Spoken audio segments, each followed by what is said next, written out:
Today, we're talking about the absolutely shocking story behind what happened to boxing champion Anthony Joshua recently, a fatal car crash in Nigeria. And honestly, he's just incredibly lucky to be alive. You have to understand just what. A week and a half ago, Anthony Joshua was literally on top of the world. He just made a reported $92 million.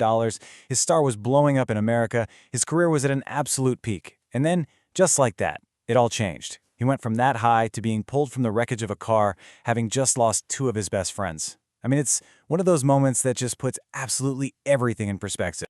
Okay, so let's really get into what happened on that road in Lagos. So from what the police are saying, it was a devastating and incredibly fast chain of events. And they were traveling at a really high speed when, boom, a tire blows out. The driver just completely loses control and the car careens into a parked truck on the side of the road. And I mean, you look at the pictures of the wreck, you can just see how violent that impact must have been. And this is the crazy part. His survival really came down to a game of inches. It all came down to where he was sitting in the car, on the side that took less of the hit. I mean, we're talking a couple of feet to the side, and this is a completely different story. There's almost no way he would have survived. His life was saved simply by a random choice of where to sit. And this quote here really says it all about the chaos that happened right after. In the footage you see, there are no professionals, no paramedics carefully getting him out. Nope, it was just random guys on the street pulling him out of this mangled car. And man, you can just see the agony on his face. This is a guy who gets punched in the face for a living, right? He's not someone who shows pain easily. So when you see him looking like that, you know it's bad. You know the kind of trauma his body was just put through. So what happens next? He doesn't get put in an ambulance. He gets helped into a totally different car to get to the hospital.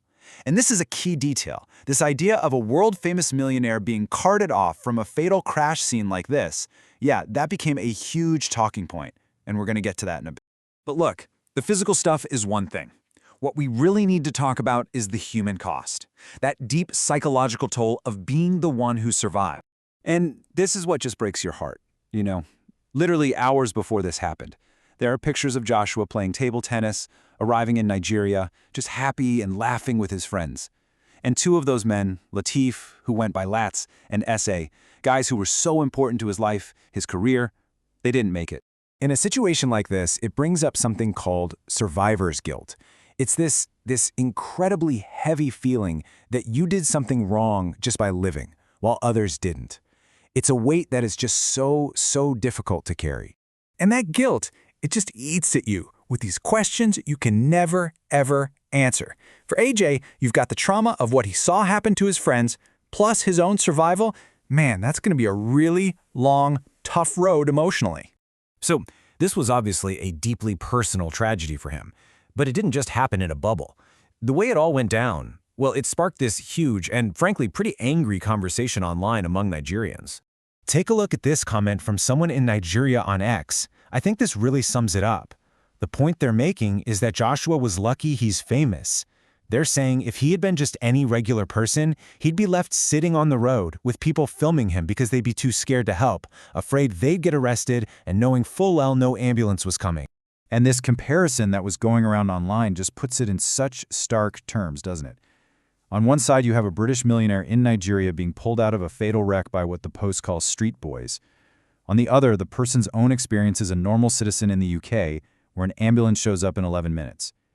It was a lightning rod, really, a moment for people to just vent about a system that they feel is completely broken. I mean, this got so big that the president of Nigeria even responded.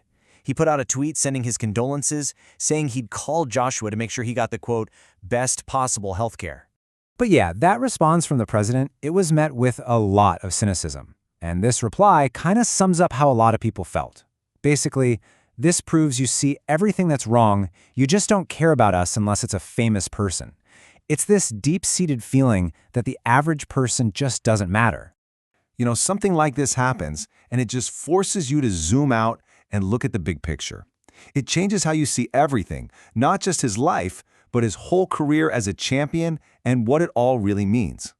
I mean, if you think about Anthony Joshua's career, the one word that always comes up is resilience. Remember him getting off the mat to beat Klitschko? How he came back to win the rematch after that shocking loss to Ruiz. Even in that war with Daniel Dubois, he just kept getting up.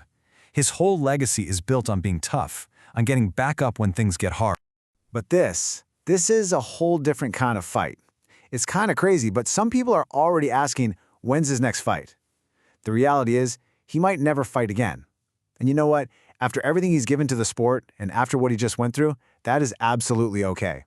He's more than earned the right to just focus on himself, on his family, and just heal. So where does that leave us? It all comes down to this one big question, right? What happens now?